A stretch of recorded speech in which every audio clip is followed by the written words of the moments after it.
পর থেকে আমাদের বাড়ির সহ আমাদের বাড়ির আশেপাশের বাড়ির মানুষও সন্ধ্যার পর আর বাড়ি থেকে বের হতো না ভয়ে। যদি কারো একদিন রান্না করতে দেরি হয়ে যেত তাহলে ওই দিন আর কেউ রান্না না করে শুধু চিড়া আর মুড়ি খেয়ে রাতটা কোনো রকম পার করতো। তাও ঘর থেকে বের হতো না সন্ধ্যার পর। এমনই একদিন জ্যোৎস্না ভরা রাতে আমার জেঠির খুব করে প্রকৃতির ডাক পায়। আমার জেঠি জানালা দিয়ে জ্যোৎস্নার আলো দেখে ভাবে হয়তো সকাল হয়ে গেছে প্রায়, তাই আর আমার দাদুকে ডাক দেয় না। বলে রাখা ভালো আমাদের বাড়িটা এমন গাছগাছালি দ্বারা আবৃত থাকায় রাতের বেলা খুব একটা গাছ ছমছমে ভাব থাকতো, তাই কেউ যাতে ভয় না পায় তাই আমার দাদু আমার আম্মু সহ আমার দুই চাচি এবং জেঠিকে বলে রাখে যে রাতের বেলা বাইরে বের হলে যেন আমার দাদুকে ডাক দেয়। ওই রাতে জ্যোৎস্না ভরা রাত দেখে সকাল হয়ে গেছে ভেবে আমার জেঠি আর আমার দাদুকে ডাক দেয় না, একাই যায় বাইরে। আমার জেঠিদের টয়লেটটা ছিল তাদের ঘর থেকে একটু দূরে একটা বাঁশ ঝাড়ের নিচে, তাই আমার জেঠি আর তাদের টয়লেটে যায় না, সে যায় তাদের ঘরের পিছনের দিক। আমার জেঠি যেই না বসেছে অমনি দেখে ওই লোকটি যেখানে আত্মহত্যা করেছিল সেখান থেকে আমাদের বাড়ির 81 গাছের বাগান দিয়ে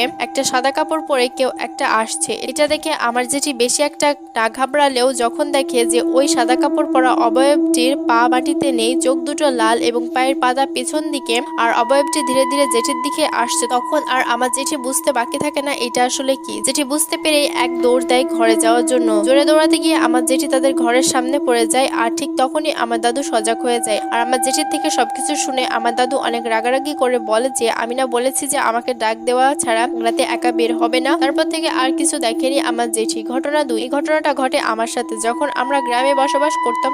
তখন আমি খুবই ছোট ছিলাম, এই ধরেন 4 বা 5 বছর হবে। আমার আব্বু চাকরির সুবাদে ঢাকা থাকতো, আর গ্রামে আমি, আমার আম্মু আর আমার বড় আব্বু থাকতাম আমার দাদা ও দাদির সাথে। তো একদিন আমি আর আমার আম্মু এবং আমার আপুর রাতে ঘুমানোর জন্য প্রস্তুতি নিচ্ছিলাম। আমার আর আমার আপুর মধ্যে ঝগড়া হচ্ছিল যে কে আম্মুর সাথে শোবে এই নিয়ে। আমি আবার আমার আম্মুকে ছাড়া ছোটবেলা থেকে ঘুমাতে পারতাম না, আবার খাটের কিনারাও ঘুমাতে পারতাম না, মাঝখানে আমাকে শুতে দিতে হতো। তো আপু ওই দিন বলছে যে তুই তো সবসময় আম্মুর সাথে ঘুমাস, তো আজকে আমি আম্মুর সাথে ঘুমাবো। আমি এইটা নিয়ে আপুর সাথে ঝগড়া করছিলাম আর এক পর্যায়ে কান্নাও করে দেই। আম্মু বলছে আজকে আমি মাঝখানে ঘুমাবো আর তোরা দুইজন দুই পাশে ঘুমাবি, কিন্তু এই প্রস্তাবে আমি রাজি হচ্ছিলাম না। তারপরও আম্মু জোর করে আমাকে কিনারায় ঘুমানোর জন্য দেয়। তো আমি কান্না করতে করতে এক পর্যায়ে ঘুমিয়ে যাই। আমার ঘুম ভাঙে ঠিক মধ্যরাতে কারো পানির ছিটায়। আমি দেখছিলাম যে একটা সাদা কাপড় পরা একটা অবয়ব আমার মুখে পানি ছিটিয়ে দিয়ে চলে যাচ্ছে। আমি এটা দেখে সাথে সাথে আম্মুকে খুব শক্ত করে জড়িয়ে ধরি, কিন্তু আম্মুকে আর ডাক দেই না। এরপর এই ব্যাপারে আমি আর কাউকে কিছু বলিনি, কারণ